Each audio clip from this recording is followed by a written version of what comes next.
Pour parler de cette journée internationale de solidarité avec le peuple palestinien, et on le disait dans un climat de sentiment de trahison.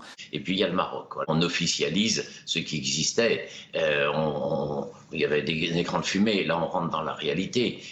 Pour donner simplement un élément historique, il faut rappeler que la guerre de 1967 a été une grande victoire israélienne parce que le Maroc était parce que les dirigeants israéliens étaient informés en sous-main par Hassan II. Tout ça, c'est documenté. C'est-à-dire Hassan II participait aux réunions de la Ligue arabe et donnait les informations à Israël pour leur dire là, vous pouvez attaquer, c'est le bon moment.